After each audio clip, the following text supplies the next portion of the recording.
Searching the Lake by Danny Bull. Voiceover by Ashley Richard. This audiobook is a production of BTC Radio Audiobook and ASMR. All copyright reserved.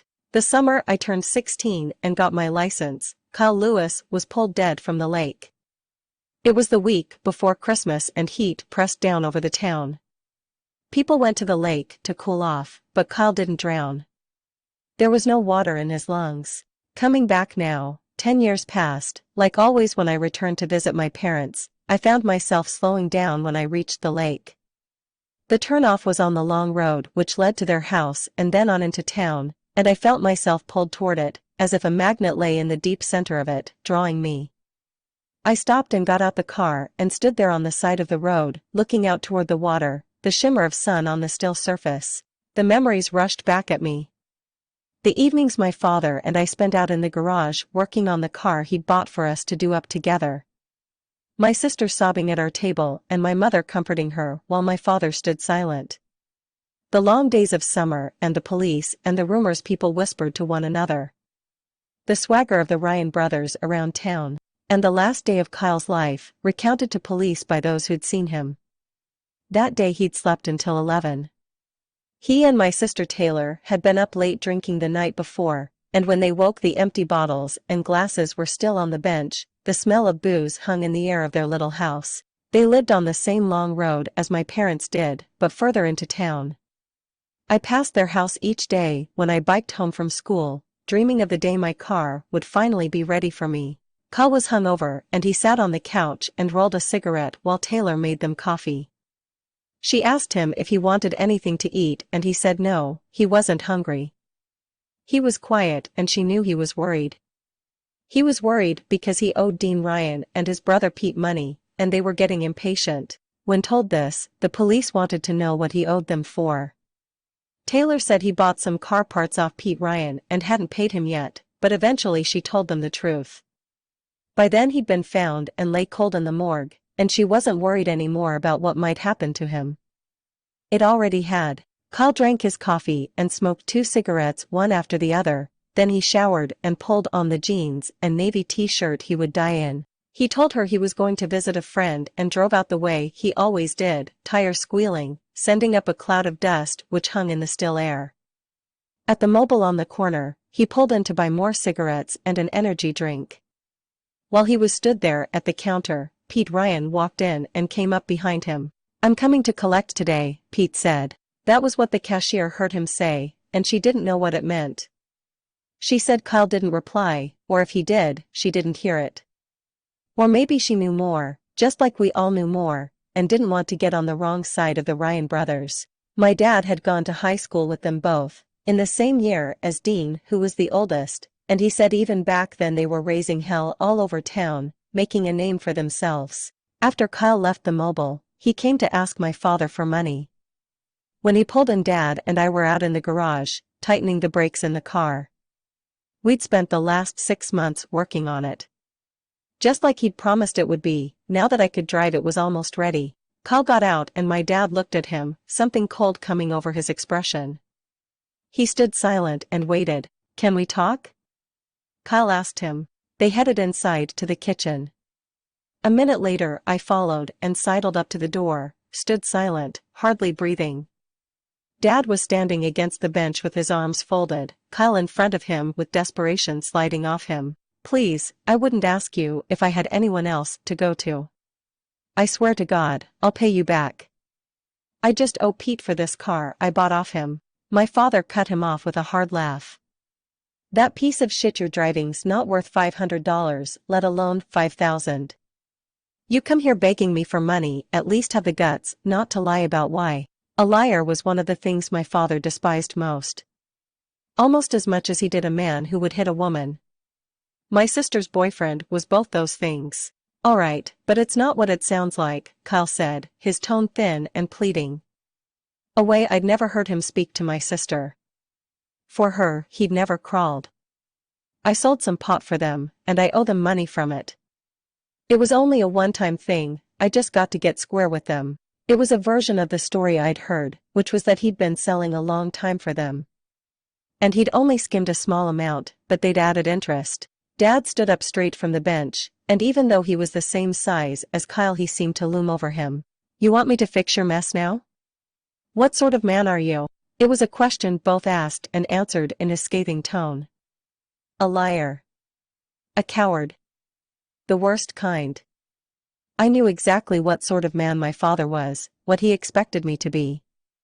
A man who was strong, who didn't cry or complain, who took care of his family. Then my dad spoke again. "I know what kind of trouble you're in.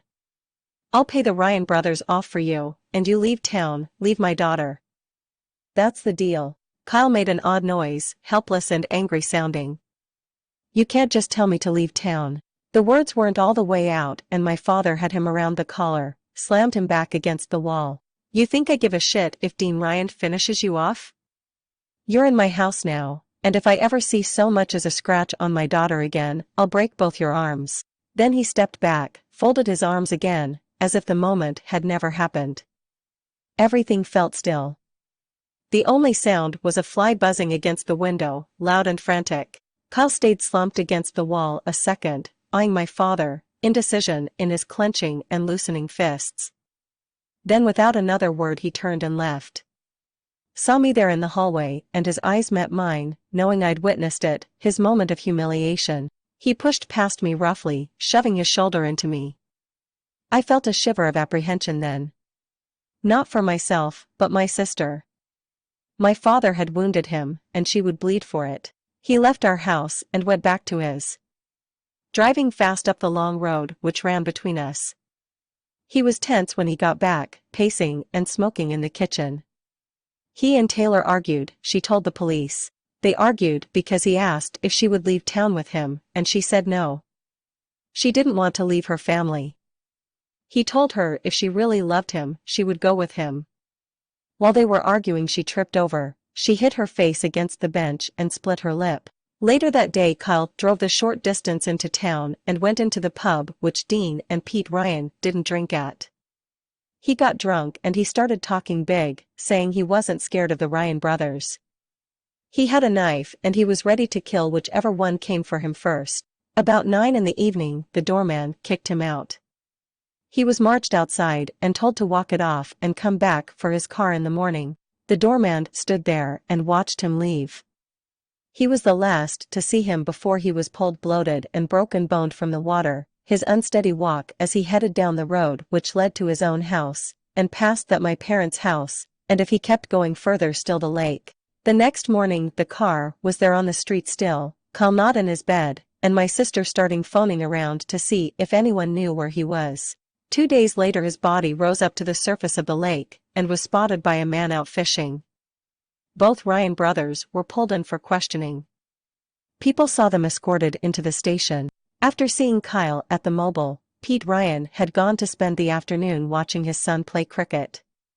He'd stood on the sideline and watched him make run after run, and after he'd taken him out for dinner. Then he'd dropped him back to his mother's house and gone around to his brother Dean's house. He and Dean sat outside in the warm night and drank a box of Woodstock. Sometime about midnight, he couldn't remember for sure, Dean headed to bed and Pete stretched out on the couch and went to sleep. They were each the other's alibi. Nothing ever linked them there to the lake. Still, many in town believed it was them. Others said there was no sense in the brothers killing him over a few $1,000s, after all, now they were never getting their money. They said Kyle pissed plenty of people off, and maybe he mouthed off to the wrong person as he made his way home. The police came to our house the day after he was found to speak to my father. They sat in the lounge as the fan stirred air overhead and I passed them cans of lemonade from the fridge. Dad told them about Kyle asking him for money, coming over while we were working out there on the car, and he nodded his head toward it, the freshly painted Ford. Then one of the cops shook his head and laughed. Looked at my father. "You can't have been too pleased to have your daughter shacked up with him," he said. "I sure wasn't," my dad replied. "I wished he'd lie then, for his own sake. Not admit he'd hated his daughter's murdered boyfriend. But Dad always said, your word is all you have. Be someone people can trust. There's no one on this earth I trust more than him." It was a story now, a decade later, the haunted lake. Kids who swam out there claimed they felt something grab at their legs under the water. He was always trying to be someone big in town, Kyle Lewis, and eventually he was. Every time I visited, Dad and I would drift out to the garage after dinner. Just like we used to when I was a kid still living at home. There was something soothing about being out there with him, the petrol-scented concrete and the glow of the fluorescent light, the way we understood one another without having to speak. My childhood was something unending there. Dad took 2 beers from the fridge in the garage and passed me one, and we stood drinking, looking toward the road. It was quiet out here at night. I wondered if he felt the pull of the lake like I did. Do people still think it was the Ryans who killed Kyle? I asked, not looking at him. We never spoke of that. Yeah, I guess so, he said. People don't talk much about it now. I remembered the day Kyle was pulled from the lake, the convoy of police cars driving past as we stood there in the garage. The solemnness of their cars with sirens and lights off, and the scraping sound of Dad scrubbing sandpaper over the car. The stark look of the metal underneath the old paint. Dad, stop, they might see, I had begged him. He paused only long enough to look up at me. Everyone knows we've been doing up this car, son, he said. No one will think a thing about it. He was right, of course. Everyone was too busy looking at Dean and Pete Ryan. The police looked right at the car as they sat in our house and looked away again.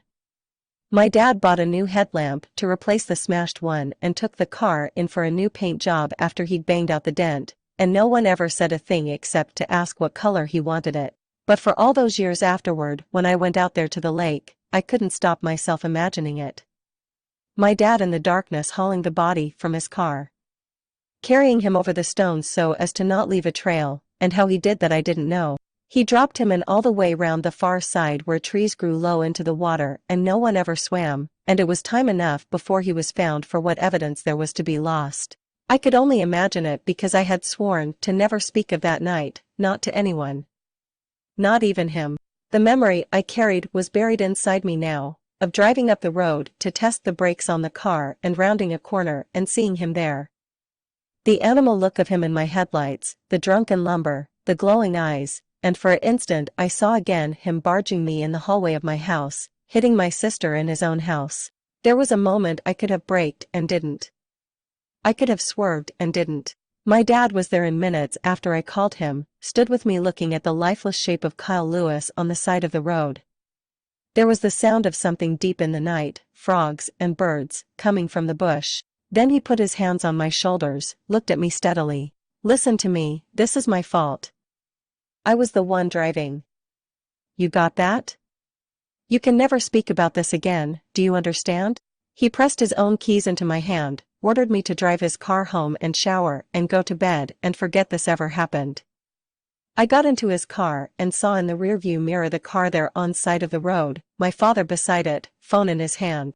That moment was the end of my first life, the hazy days of childhood where anything felt possible. The life which came after was both darker and clearer, the knowledge of exactly what I was. Who'd you call that night? I asked him. I've always wondered. I didn't know if he'd answer. I'd made a promise to him, and that was what we did. We kept our word. He'd protected me all these years. I called Dean Ryan. Told him I'd hit someone on the road and I needed his help. We go back a long way, me and him. He helped me dump him out there. He nodded his head toward it, the lake we couldn't see from here, but could feel. It was something which would always be there between us, the dark magnet of the past, pulling at us. What did you have to do for him? Dean Ryan did no favors. What he gave, you paid for. My dad looked at me again, and I felt the weight of all the things I didn't know. It was bad for him, everyone seeing Kyle still walking around after ripping him off. I paid off Kyle's debt to him, and he let people think what they wanted. I thought then of Dean Ryan's long silence. Denying or admitting nothing. The silence which had grown between me and my dad. All of us bound by it. That night I had known, as I always had, my father would do anything to protect me. Because I knew what sort of man he was, one who took care of his own. Same as I was. End of the story. Please don't forget to subscribe. For full version of this audiobook, please visit our website bitesh.org. For full version of this audiobook, please visit our website bitesh.org. For full version of this audiobook, please visit our website bitesh.org. For full version of this audiobook, please visit our website bitesh.org. For full version of this audiobook, please visit our website bitesh.org. For full version of this audiobook, please visit our website bitesh.org.